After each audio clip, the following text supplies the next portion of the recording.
ہندوستان کے ایک ایسے حکمران کی داستان جب تک زندہ رہا شیروں کی طرح اور انگریزوں کو یہ کہنے پر مجبور کر دیا کہ وہ ہندوستان پر قابض نہیں ہو سکتے، اور جس کی شہادت پر انگریزوں نے کہا کہ اب ہم نے ہندوستان فتح کر لیا، جس کا ایک قول قیامت تک بہادروں میں مقبول رہے گا کہ شیر کی ایک دن کی زندگی گیدڑ کی 100 سالہ زندگی سے بہتر ہے۔ ڈسکوری ورلڈ اردو کے معزز سامعین، میں ہوں محمد عمران اور آپ تمام دیکھنے سننے والوں کو السلام علیکم۔ ناظرین گرامی، آج ہم آپ کو بتائیں گے کہ ٹیپو سلطان کون تھا اور اس کے بارے میں جدید ہندوستانیوں کا کیا رویہ اور خیالات ہیں، اور اس کی یادگار اشیاء کے بارے میں تفصیلات۔ تو ناظرین گرامی، ویڈیو شروع کرنے سے پہلے ایک ریکویسٹ ہے کہ اگر آپ کو ہماری ویڈیو پسند آئے تو ہمارے چینل کو سبسکرائب کریں اور ہماری ویڈیو کو لائک کریں تاکہ ہم اس طرح کی معلوماتی ویڈیوز آپ کے لیے پیش کرتے رہیں۔ ہماری حوصلہ افزائی اور اپنی رائے دینے کے لیے کمنٹ ضرور کریں، کیونکہ ہمیں اپنے معزز ناظرین کی رائے کا شدت سے انتظار رہتا ہے۔ ہندوستان میں ٹیپو سلطان پر باس، ہندو دشمن یا آزادی کا ہیرو۔ میسور کے 18ویں صدی کے حکمران ٹیپو سلطان انگریزوں سے لڑتے ہوئے مارے گئے تھے۔ کرناٹک کی سابقہ کانگریس حکومت نے چند برس قبل ریاست کے کئی دیگر ہیروز کی طرح ٹیپو کو افتخار کرناٹک قرار دیا اور ان کے یوم پیدائش پر سرکاری طور پر جشن منانا شروع کر دیا۔ انڈیا میں میسور کے سابق حکمران ٹیپو سلطان کو ایک بہادر اور محب وطن حکمران کے طور پر ہی نہیں، مذہبی رواداری کے علمبردار کے طور پر بھی یاد کیا جاتا ہے۔ لیکن گزشتہ کچھ عرصے سے بی جے پی کے رہنما اور دائیں بازو کے نظریات کے مورخ ٹیپو کو ظالم اور ہندو دشمن مسلم حکمران کے طور پر پیش کرنے کی کوشش کر رہے ہیں۔ ٹیپو کو ہندوؤں کا قتل عام کرنے والا حکمران بتایا جا رہا ہے۔ بی جے پی اور آر ایس ایس اس کی مخالفت کر رہی ہیں۔ ان کے خیال میں ریاستی حکومت صرف مسلمانوں کو خوش کرنے کے لیے ٹیپو کی پیدائش کا جشن مناتی ہے۔ ریاستی بی جے پی کے رہنما انت کمار ہیگڑے کا کہنا ہے کہ ٹیپو متعصب حکمران تھا، اس نے سیلی علاقوں میں ہزاروں ہندوؤں کا قتل عام کیا اور مندر ڈھائے تھے۔ ان کا کہنا ہے کہ ٹیپو ہیرو نہیں بلکہ ہزاروں ہندوؤں کا قاتل تھا۔ ٹیپو کی سلطنت میں اکثریت ہندوؤں کی تھی۔ ٹیپو سلطان مذہبی رواداری اور روشن خیالی کے لیے جانے جاتے ہیں۔ انہوں نے سرنگا پٹم، میسور اور اپنی سلطنت کے دیگر مقامات پر متعدد مندر تعمیر کرائے اور مندروں کے لیے زمینیں دی۔ خود ان کے محل کے داخلی دروازے سے محض 400 میٹر کی دوری پر ایک بہت بڑا مندر واقع ہے، لیکن ہندو تو اسے متاثر اور ہندو مخالف حکمران قرار دیتے رہے ہیں۔ کرناٹک کے ڈاکٹر چدانند مورتی نے کنڑ زبان میں ٹیپو پر لکھی جانے والی کتاب میں لکھا ہے کہ وہ بہت چالاک حکمران تھا۔ اس نے میسور سلطنت کے اندر اپنی رعایا پر ظلم نہیں ڈھایا اور نہ ہی ان کی عبادت گاہوں کو نقصان پہنچایا، لیکن ریاست سے باہر سالی گورک علاقوں اور کیرالہ کے مالابار علاقوں پر حملوں میں اس نے ہندوؤں پر بہت ظلم ڈھائے۔ وہ ظالم، بے رحم اور متعصب حکمران تھا۔ وہ جہادی تھا، اس نے ہزاروں ہندوؤں کو جبرن مسلمان بنایا۔ وہ اپنی مذہبی کتاب پر عمل کرتا تھا جس میں لکھا ہے کہ بت پرستوں کو قتل کر دو۔ مورخ روی ورما نے ٹیپو سلطان کے بارے میں اپنے ایک مضمون میں لکھا ہے، کیرالہ میں ٹیپو کی فوجی مہمات کے بارے میں متعدد مستند دستاویزات سے ثابت ہوتا ہے کہ میسور کا ٹیپو سلطان ایک متعصب مسلم اور جابر حکمران تھا جو کیرالہ میں سینکڑوں ہندو مندروں کو تباہ کرنے، بڑی تعداد میں ہندوؤں کو جبرن مسلمان بنانے اور ہندوؤں پر بے شمار مظالم ڈھانے کا ذمہ دار تھا۔ روی ورما نے متعدد مندروں کی فہرست بھی پیش کی ہے جو بقول ان کے ٹیپو نے تباہ کیے، لیکن ٹیپو کا گہرا مطالعہ کرنے والے مورخ پروفیسر بی شیخ علی کہتے ہیں کہ ان دعووں کا کوئی تاریخی ثبوت نہیں ہے۔ ان کے خیال میں ٹیپو کی ظالم حکمران کی نئی شبیہ تاریخ سے زیادہ موجودہ سیاسی ماحول سے متاثر ہے۔ وہ کہتے ہیں جب مسلمان آئے تو انہوں نے اپنے حساب سے تاریخ لکھی، جب انگریز آئے تو انہوں نے اپنے حساب سے لکھی، اب پارٹی بدل گئی ہے، اب ہندو ہیں تو وہ چاہتے ہیں اسے اپنی طرح سے بدلا جائے، وہ تاریخ کو مسخ کرنا چاہتے ہیں۔ پروفیسر علی کہتے ہیں کہ تاریخ کو اس کے اصلی سیاسی اور سماجی پس منظر میں معروضیت کے ساتھ سمجھنے کی ضرورت ہوتی ہے۔ ملک کی بدلتی سیاست میں تاریخ کی نئی تشریح کی جا رہی ہے۔ اس بدلتے ہوئے پس منظر میں کوشش یہی ہے کہ مستقبل کی تاریخ میں ٹیپو سلطان جیسے ماضی کے حکمرانوں کو شاید فراموش کر دیا جائے یا پھر انہیں ہندو دشمن ظالم حکمران کے طور پر پیش کیا جائے۔ انڈیا کی مسلح افواج کے سپریم کمانڈر کا کہنا ہے کہ ٹیپو سلطان ایک ہیرو تھے جس نے انگریز فوج کے خلاف لڑتے ہوئے اپنی جان دے دی تھی۔ اب سپریم کمانڈر نے جو کہہ دیا سو کہہ دیا، ان کی بات کو چیلنج کرنے کا خطرہ کون مول لے۔ رام ناتھ کووند صدر جمہوریہ بھی ہیں اور صدر کا عہدہ سنبھالنے سے پہلے ان کا تعلق بی جے پی سے تھا۔ دستور ہند کے تحت سابق صدر جمہوریہ مسلح افواج کا سپریم کمانڈر بھی ہوتا ہے۔ صدر کے بہت سے پرانے ساتھیوں کا خیال ہے کہ 18ویں صدی میں میسور پر حکمرانی کرنے والا ٹیپو سلطان ایک ہندو دشمن حکمران تھا، اس لیے اس کی ہر یاد کو بنا دینا چاہتے ہیں۔ गुज़श्ता हफ्ते ही बीजेपी के वफाकी वजीर अनंत कुमार हेगड़े ने टीपू सुल्तान की सालगिरह के किसी भी जश्न में शरीक होने से इनकार कर दिया था, क्योंकि उनके ख्याल में टीपू एक कातिल और इज्तिमाई रेपिस्ट था। टीपू सुल्तान पर यह बात तो पुरानी है, लेकिन सदर के बयान से इसमें दोबारा शिद्दत पैदा हो गई थी। सदर कोविंद ने यह भी कहा था कि मैसूर रॉकेट बनाने और इस्तेमाल करने में टीपू सुल्तान का कलीदी किरदार था। ये टेक्नोलॉजी बाद में यूरोपीय ममालिक ने इस्तेमाल की थी। तो टीपू सुल्तान के बारे में अब हम क्या जानते हैं? ये बात तो तय है कि वो मैसूर का राजा था। मैसूर कर्नाटक में है, जहां आजकल कांग्रेस की हुकूमत है, और वो टीपू के यौम पैदाइश के मौके पर तकरीबात मुनक्किद करती रहती है। ये भी तय है कि टीपू की ना कांग्रेस से दोस्ती थी और ना ही बीजेपी से दुश्मनी। ना उसने कभी कोई इलेक्शन लड़ा, ना कांग्रेस की किसी हुकूमत में वजारत मांगी। लगता है कि टीपू को जंगों का शौक था और उसने अंग्रेज फौज का मुकाबला किया, कभी जीता कभी हारा। बाकी तकरीबन हर बात पर इख्तलाफ है। टीपू के इंतकाल को अब 200 साल गुजर चुके हैं। आजकल जंगें ट्विटर पर लड़ी जाती हैं, जहां फिर तलवार खींची होती है। सोमी बोस ने ट्विटर पर लिखा है कि टीपू सुल्तान इंडिया से पूछ रहा है, मेरे बारे में जो फैसला करना है अब बस कर डालो। एक तरफ वो लोग हैं जो अनंत कुमार हेगड़े के नजरिए को दुरुस्त साबित करने पर तुले हुए हैं, दूसरी तरफ वो जिनके लिए टीपू सुल्तान एक इंसाफ पसंद रहनुमा था, जिसने बगावत करने वालों की सरकूबी की, मंदिर तोड़े, लेकिन इनका तहफ़्फ़ुज़ भी किया। इनमें आम आदमी पार्टी के रहनुमा आशुतोष भी शामिल हैं। उन्होंने लिखा है कि तारीख श्रीनगरी मुठ हिंदुओं का मजहबी मरकज है कि शंकराचार्य ने हमला आवरों से हिफाजत के लिए टीपू से मदद की दरखास्त की। जरा बताइए कि हमला आवरों का मदद क्या था? एक और ट्वीट में उन्होंने लिखा कि टीपू को कौम परस्त कहने पर क्या बीजेपी सदर जमहूरिया को कौम मुखालिफ करार देकर पाकिस्तान चले जाने के लिए कहेगी? टाइगर ऑफ मैसूर कहलाए जाने वाले टीपू सुल्तान की यौम पैदाइश का जश्न मनाने पर हर साल बास होती है। इस साल मरकजी वजीर अनंत कुमार हेगड़े के बयान के बाद ये मजीद मुतनाज़ हो गया है। मरकजी वजीर अनंत कुमार हेगड़े ने रियासत कर्नाटक की जानिब से टीपू सुल्तान की सालगिरह मनाने के फैसले की मजम्मत और टीपू सुल्तान को वाशी कातिल और रैप करने वाला करार दिया। टीपू सुल्तान को एक बहादुर हुक्मरान कहा जाता है और वो एक ऐसे हुक्मरान के तौर पर जाने जाते रहे हैं जो सेकुलर थे, लेकिन अब ये कहा जा रहा है कि टीपू सुल्तान ने अपनी हुक्मरानी के दौरान 8 समंदरों को तबाह कर दिया था। ये सब तो था जदीद दुनिया का टीपू के बारे में तस्वुर। तो चलते हैं टीपू सुल्तान का आखिरी मार्का और जिस्मानी खद्दो-खाल में टीपू कैसा था, टीपू सुल्तान के वेरे इस्तेमाल अशिया की तफसील के बारे में जानते हैं। छोटे से कद के टीपू सुल्तान ने किस तरह अंग्रेजों के छक्के छुड़ाए। मशहूर तारीखदान कर्नल मार्क विल्स लिखते हैं कि टीपू सुल्तान कद में अपने वालिद हैदर अली से छोटे थे। उनका रंग काला था, आंखें बड़ी बड़ी थीं, वो आम से दिखते थे और वजन में हल्के कपड़े पहनते थे। अपने साथ रहने वालों से भी ऐसा ही करने के लिए कहते थे। उनको बेशतर घोड़े पर सवार देखा जाता था। वो घुड़सवारी को बहुत बड़ा फन मानते थे। उसमें उन्हें महारत भी हासिल थी। उन्हें डोली में सफर करना शदीद नापसंद था। टीपू सुल्तान की शख्सियत की एक झलक ब्रिटिश लाइब्रेरी में रखी एक किताब an account of Tipu Sultan court में भी मिलती है, जिसकी तफसीलात उनके मुंशी मोहम्मद कासिम ने उनकी वफात के बाद एक अंग्रेज तारीखदान को दी थी। उसमें लिखा है कि टीपू दरमियाने कद के थे, उनका माथा चौड़ा था, वो स्लेटी रंग की आंखों, ऊंची नाक और पतली कमर के मालिक थे। उनकी मूंछें मोटी थीं, दाढ़ी मुकम्मल तौर पर साफ थी। लंदन के विक्टोरिया एंड एल्बर्ट म्यूजियम में उनकी एक पेंटिंग है जिसमें हरे रंग की पगड़ी पहने हुए हैं। उसमें एक रूबी और मोतियों की लड़ी परोई हुई है। उन्होंने हरे रंग का जामा पहन रखा है जिसमें शेर जैसी धारियों वाला कमरबंद भी है। बाजू में एक बेल्ट में लाल मियान के अंदर एक तलवार लटक रही है। श्रृंगापट्टनम में अंग्रेज का हमला। फरवरी सन 1799 को जनरल जॉर्ज हैरिस की रहनुमाई में 21,000 फौजियों ने वेलोर से मैसूर की जानिब कूच किया। 20 मार्च को अंबर के नजदीक 16,000 फौजियों का एक दस्ता और 14,000 मजीद जिसमें कंवर के करीब जनरल स्टुअर्ट की कमान में भी आके शामिल हुए। इन सभी ने मिलकर टीपू सुल्तान के श्रृंगापट्टनम के किले पर चढ़ाई कर दी। मशहूर तारीखदान जेम्स मिल अपनी किताब the history of British India में लिखते हैं कि ये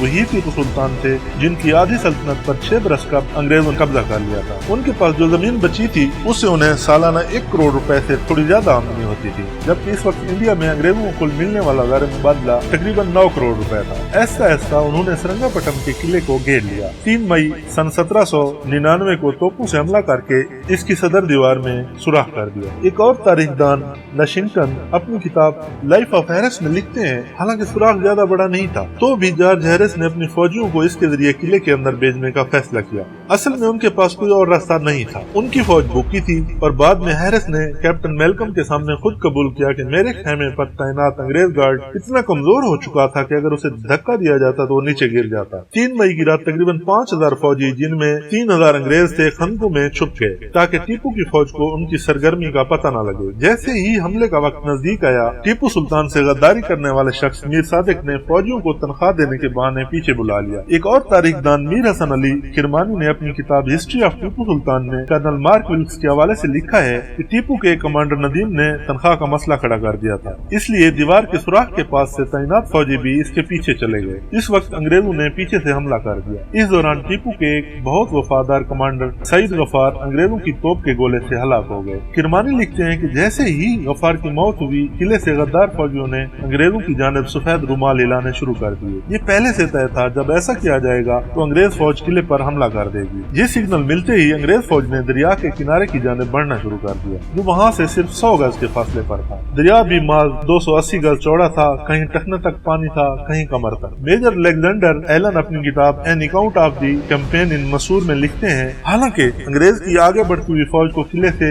बड़ी आसानी से तोपों का हदफ बनाया जा सकता था, फिर भी खंदकों से निकलकर अंग्रेज फौजी मात्र 7 मिनट के अंदर किले की दीवार के सुराख से दाखिल होकर बरतानवी झंडा लहराने में कामयाब हो गए। सुराख पर कब्जा हासिल करने के बाद बरतानवी फौज 2 हिस्सों में तकसीम हो गई। बाएं जानिब बढ़ने वाली फौज को टीपू सुल्तान की जानिब से सख्त मुश्किलात का सामना करना पड़ा। टीपू की फौज के साथ 10-10 मुकाबले में इस दस्ते की रहनुमाई करने वाले कर्नल डनलप की कलाई पर तलवार से गहरा जख्म लगा। इसके बाद कालम के दस्ते को आगे बढ़ने से रोकने में टीपू के फौजी कामयाब रहे। टीपू सुल्तान अपनी फौज की हिम्मत बनाने खुद जंग में शामिल हो चुके थे। डनलप की जगह लेफ्टिनेंट फार्क्यूहार ने ले ली, लेकिन वो भी जल्द हलाक हो गए। 4 मई की सुबह टीपू अपने घोड़े पर सवार होकर किले की दीवार में होने वाले सुराख को मुआयना किया और उसकी मरम्मत का हुक्म दिया। इसके बाद वो गुस्ल के लिए चले गए। किरमानी लिखते हैं कि सुबह ही उनके नजूमी ने उन्हें आगाह किया था कि वो दिन उनके लिए अच्छा नहीं, इसलिए शाम तक उन्हें अपनी फौज के साथ रहना चाहिए और सदका देना चाहिए। गुस्ल के बाद टीपू ने गरीबों में पैसे बांटे। चीना पटना के एक पुजारी को उन्होंने एक हाथी, तिल का एक बोरा और 200 रुपए दिए। दीगर ब्राह्मणों को टीपू ने काली बकरी, काले कपड़े से बनी एक पोशाक, 90 रुपए के अलावा तेल से भरा एक बर्तन भी दिया। इससे कबल उन्होंने लोहे के बर्तन में रखे हुए तेल में अपना साया देखा। उनके नजूमी ने बताया था ऐसा करने से उन पर आने वाली मुसीबत टल जाएगी।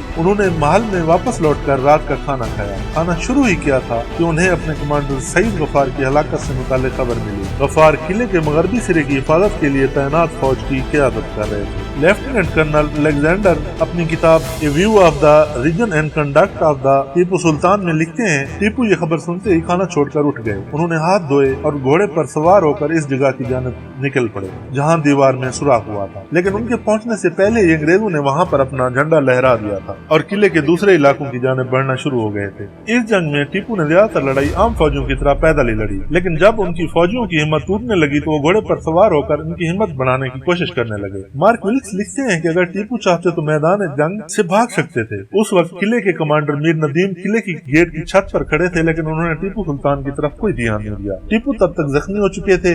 जब टीपू किले के अंदरूनी गेट की जानिब बढ़े तो उनके बाएं सीने से एक गोली निकल गई। इनका घोड़ा भी मारा गया। उनके साथियों ने उन्हें डोली पर बिठाकर मैदान जंग से बाहर ले जाने की कोशिश की, लेकिन नाकाम रहे, क्योंकि तब तक वहां लाशों का ढेर लग चुका था। मेजर अलेक्जेंडर लिखते हैं कि इस वक्त इनके बॉडीगार्ड राजा खान ने उन्हें मशवरा दिया कि अंग्रेजों को बता दें कि वो टीपू सुल्तान है, लेकिन टीपू को ये नामंजूर था और इसी वक्त उसने वो तारीखी अल्फाज कहे कि शेर की एक दिन की जिंदगी गीदड़ की 100 साल जिंदगी से बेहतर है। उन्होंने अंग्रेजों के हाथों कैद किए जाने की बजाय मौत के रास्ते का इंतखाब किया। टीपू सुल्तान के आखिरी लम्हात के बारे में ब्रिटिशन लिखते हैं कि तभी कुछ अंग्रेज फौजी किले के अंदरूनी गेट में दाखिल हुए। इनमें से एक ने टीपू की तलवार की बेल्ट छीनने की कोशिश की। तब तक टीपू का काफी खून बह जाने की वजह से तकरीबन बेहोश हो गए थे। तब भी उन्होंने अपनी तलवार से इस फौजी पर हमला कर दिया। फिर उन्होंने इसी तलवार से एक और अंग्रेज फौजी के सर पर वार किया। इस दरमियान एक और अंग्रेज फौजी ने टीपू पर हमला किया। वो इनसे जवाहरात जड़ी तलवार खींचना चाहता था। इस वक्त वो ये नहीं देख सके कि इन पर किसने तलवार चलाई थी। अंग्रेज नहीं जानते थे कि टीपू सुल्तान की मौत हो चुकी है। वो उन्हें ढूंढने महल के अंदर गए। पता चला टीपू वहाँ नहीं है। टीपू का एक सिपा सालार उन्हें इस मकाम पर ले गया जहाँ टीपू गिर गए थे। वहाँ हर तरफ लाशें और जख्मी पड़े हुए थे। मशल की रोशनी में टीपू सुल्तान की डोली नजर आई।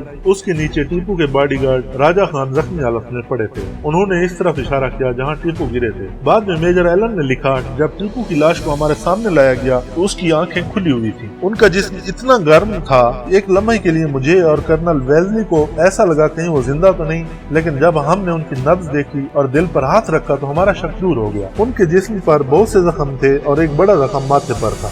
एक गोली उनके दाहिने कान से दाखिल होकर बंगाल में धंस गई थी। उन्होंने बेहतरीन सफेद लिनन का जामिया पहन रखा था। जिसकी कमर के इर्द गिर्द रेशमी कपड़े की गोट लगी थी। इनके सर पर पगड़ी नहीं थी, ऐसा लग रहा था जैसे वो मैदान जंग में गिर गई थी। एक बाजूबंद के अलावा जिस्म पर कोई जेवर नहीं था। वो बाजूबंद असल में एक चांदी का तावीज था जिसके अंदर अरबी और फारसी में कुछ लिखा हुआ था। जनरल बेयर्ड ने टीपू की लाश को उन्हें डोली में रखने का हुक्म दिया। दरबार को पैगाम भेजा कि टीपू सुल्तान अब इस दुनिया में नहीं रहे। उनकी लाश पूरी रात उनके दरबार में रखी गई। अगले दिन शाम को महल से टीपू सुल्तान का जनाजा निकला। उनके जनाजे को उनके जाती मुलाजमीन ने उठाया हुआ था। उनके साथ अंग्रेजों की 4 कंपनियां भी चल रही थी। बरतानिया की नेशनल लाइब्रेरी ऑफ स्कॉटलैंड में रखे दस्तावेजात के मुताबिक journal of the war Tipu में लिखा है, इनके जनाजे के ठीक पीछे शहजादा अब्दुल खलीक चल रहे थे। उनके पीछे दरबार के अहम एहलकार थे। जिन सड़कों से जनाजा गुजरा उनके दोनों तरफ भीड़ थी। लोग जमीन पर लेट कर जनाजे को खराज अकीदत पेश कर रहे थे। लोग जोर जोर से रो रहे थे। उन्हें लाल बाग में उनके वालिद हैदर अली की कब्र की बगल में दफनाया गया।